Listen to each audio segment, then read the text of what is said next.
You fail the test, better luck next time. Okay. Yeah.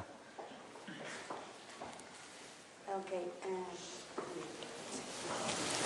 Okay, I have to admit that I'm in shock, and I'm really confused. In the meditation, I could see myself really separated from the others. Separate from the? From everybody, from the people. Okay. But then I suddenly saw myself in certain situations. For example, I was arguing with you, and then you had my face, and he had my face, and suddenly all the world had my face. But so I realized that we are kind of one. One, exactly. But at the same time, my feeling is that I still reject what I don't like in you, what I don't like in you, that is what I don't like in me, okay? So who is rejecting you? Who is rejecting you? I'm rejecting myself. Yeah, that's it. Yeah. So it was like, okay, where I am today is that, okay, I feel separated from the other ones. Yeah. But maybe it's only my reaction to myself. Yeah, exactly. That's it. You got it. Now you got to see what is the thing which you are rejecting. There is an angel in you which is rejecting a demon in you. Got to get there. An angel in you which loves all the good and the virtuous things is ashamed of a demon, and both exist inside you, and it is criticizing and condemning the demon, and that is behind the rejection. Now you've got to give up both the angel and the demon, and you've got to rise to the higher awareness, which is an observer and a spectator of the whole drama. Because the whole drama is divinely mandated. It's been mandated by God, otherwise it's not happening. So even the demon being there is part of the divine mandate. So you need not try to put the demon in jail. No. God takes care of it. So you've got to be more kind to yourself. Right now, you're not kind to yourself. Yeah. And there's a second part. You are speaking about this natural seeker. Okay? And when you say about you have to study, you have to really this craving or natural instinct for study, and I feel like I don't want it. I thought that I was a seeker because since I'm in this since I'm in oneness, I love it, and huge changes have come into my life, and the feeling of having God inside, it's undescribable. I love it. And for example, I'm thinking maybe I'm more bhakti, like my way to come to God is more devotional, not jnana. I'm really confused right now because I feel like a window shopper, really. Yeah. Right now. No, that's, you got to have the courage to face it. Okay. Yeah, that's part of you are here to face reality. You're not here to continue your self-deception. You are here to know yourself as you are. The goals of the retreat are self-knowing, inner contentment, and self-realization. We said this in the very beginning. Self-knowing, which is the opposite of self-deception. Then inner contentment as a result of self-knowing. And then ultimately self-realization as a result of all this. And you've got to be more compassionate with yourself. Now you go to oneness and you go through so many processes. And now if you've not become actually compassionate to yourself, then you've not yet crossed an important milestone in the oneness path. And I said, listen to many people, you've got to be disturbed. Because if your equilibrium is a true equilibrium, nobody can disturb you. You got it all. Right? Yes or no? Yes. Yeah. So by the very fact that you're unsettled and you're disturbed, that shows that your equilibrium is a false equilibrium. And you can be on the path of devotion. I'm giving you full license. And you can be averse to reading the scriptures, which is why I put the spiritual life for you beyond 60. You're very safe. I didn't ask you to read the scriptures. I said, this is the path of understanding. It may not be suitable for everybody. It's a very serious path. And I said, true spiritual life is flowering, is scheduled to flower after 60. And if you're very strong in Maya, as you seem to be, then definitely you will be unhappy with me and you will want to quarrel with me. I'm happy you're quarreling with me. I'm happy we are having an argument. I'm very happy.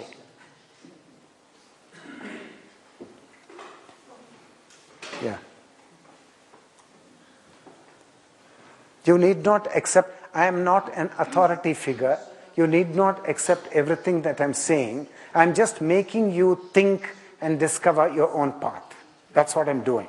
I'm not asking you to follow me. That's not my path. Please, yeah. I'm also very shocked and disturbed. Okay. All my insides are shaking. I can barely speak. Because until today, I thought I was alone, in the sense that I have never felt the forces that work inside me. Time and Shiva and Kali or Shakti, yeah. And in the meditation, I felt all like they were pulling me all the time. And the sense of not being, I thought I was focused on this path, on myself, serving. But I realized today that the real, my truth is that I'm never focused. Because there's always like this force, these forces working inside me. And when I think I'm focused or observing, what I'm really doing is trying to observe, but I try to interfere. Yeah, then you lost it all. Yes. And the sense, I've heard about the sense of separation since I knew oneness. And I thought I understand it. But today I felt it. The thing of really not being able, because I can't, because I'm blind. I can't, even though I have been trying and I thought I have achieved it. The real thing is I cannot, I am separate, I feel the separation. And the feeling of realizing that I feel separated is very strong. I know, it's very painful and also. I feel pain. Yeah. And I feel like, what can I do? Because I have all this force. You don't have to do a thing. I'm not asking you to do anything to change it. I know your destiny is very hard because I've seen your chart. Your destiny is hard.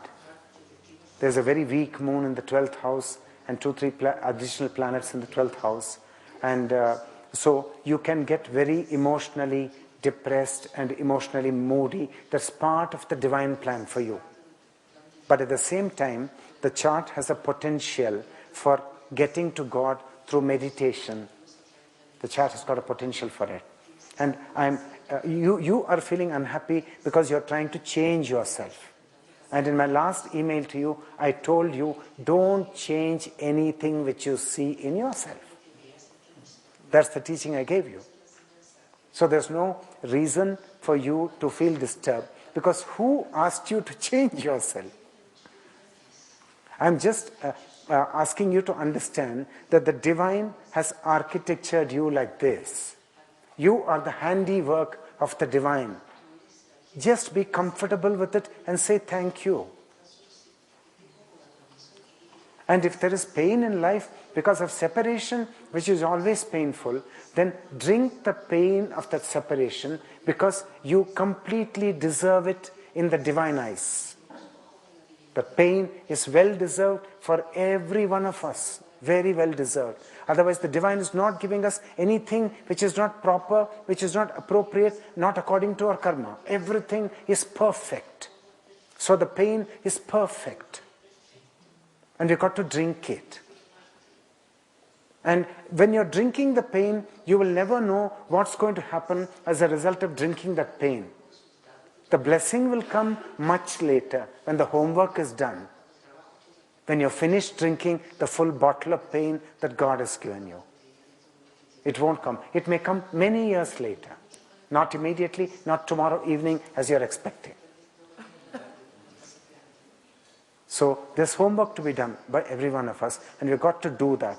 We may have to be in pain for many years, and then comes the light, comes the clarity. And we should not struggle. The main thing is, the true spiritual life should not have any struggle. That's the true spiritual life. No struggle, no conflict, no fighting with yourself at all. Then you will ask the question, then are we all supposed to remain the bad people and the stupid people that we are? I'm saying yes. Be the bad people and be the stupid people, which you think you are, but you're not that actually. But temporarily keep that illusion. And then talk to God, talk to Shiva, and say, is this all there is to life? Just be that. Be with that agony. Be with that tremendous pain. And then see what happens. Next question. In this exercise, I was able to realize that something that I have been able to see lately in some occasions, which is that the problem with the other is my problem with myself. The thing is that after that, I'm able like to feel my pain, and then I was not able to get out and observe it. So I guess that's like the next step, but I'm not really sure how to get to it. Yeah, I'm glad you're getting into your pain. Because so long as you have an adversary in life, and you got a kind of water pistol, a pistol of anger. So you shoot that anger against the adversary, against your so-called enemy, the people who have hurt you. And you're constantly shooting. So long as you're constantly shooting that anger at others, you're not going to experience the pain. The pain will start when you stop shooting the anger. Then the pain will start. It will start to tell the story. You got to get there. That's why we are here. I still am having problems with the pain idea. If you do drink the pain and you start living the pain, will it not drag you down? That's a hypothetical question born to the mother of fear. But will it not depress you and then you may not come out of it? I've already said what is the function of the pain. The pain is intended, is an instrument of God. It is intended to destroy a part of individuality which has become redundant in creation. It's become worthless and useless, and it has no utility value anymore in creation. So it has to be destroyed, and pain is the fire which is going to set fire to that unwanted portion of the consciousness and burn it up. And how do you come out of that? You don't have to come out. It burns and then you're free. No coming out. You feel free after the burning is over. You feel free. Okay, thank you. Yeah. Alonso ji.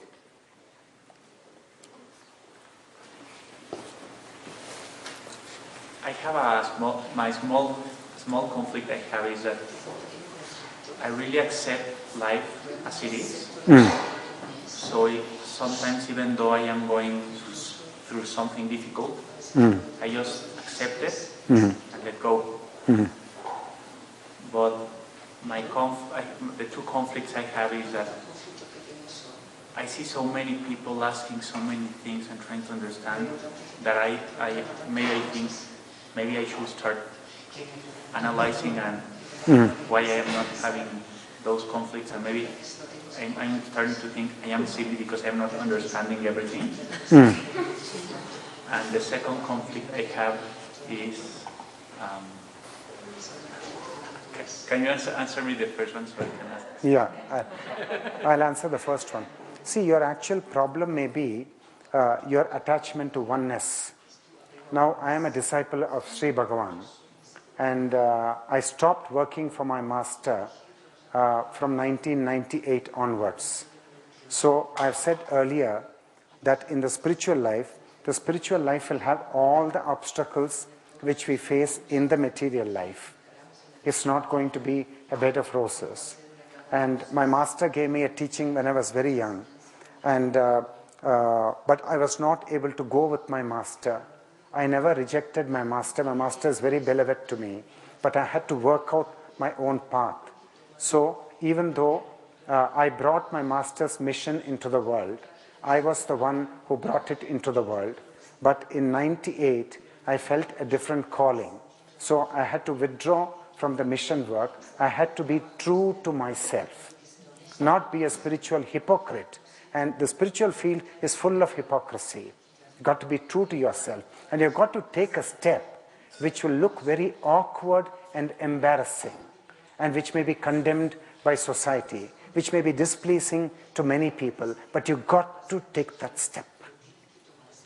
And now, today I'm giving a teaching which is different from that of my master. So the question arises, and I've said I have got 4 masters. I benefited from the teachings of Krishnamurti, Nisargadatta Maharaj, Ramana Maharshi, and so many other masters. And the question arises that if there is a disciple of a master, then when the disciple flowers, is the disciple going to be a parrot, just repeating the master's teachings, as though there is only one perception and one teaching in the world? Or the disciple, is he going to actually give a different perception of the truth, which may not at all be what the master's teaching is? Now, the master may be like a beautiful chrysanthemum flower or a lotus flower, and so many disciples may be coming to the masters. One disciple may be a lily bud, another disciple may be a rose bud, another disciple may be amaranthus or something. And then it is the master's responsibility to awaken every bud that comes to him. And when that awakening happens, they will only be a lily, they will only be a rose, they will not be the lotus that the master is. And therefore their teaching will be different to the world. But it's a true teaching, because it's the fruit of awakening. And you must have the clarity, and you must do enough thinking for yourself to understand whether this is a contradiction or whether this is in the fitness of the totality of life. You've got to resolve it yourself. So your first question is, you may be too attached to oneness, and because you're too attached to oneness and one worldview, you may not actually be taking in what I am talking here. It may not hit you hard enough, but because you might have built a wall around yourself. So I'm not able to penetrate that wall. And I'm asking you to work with me. I've got to work. I'm going step by step. And you've got to work. Now, if you're not actually willing and you're having the conflict, which is a very legitimate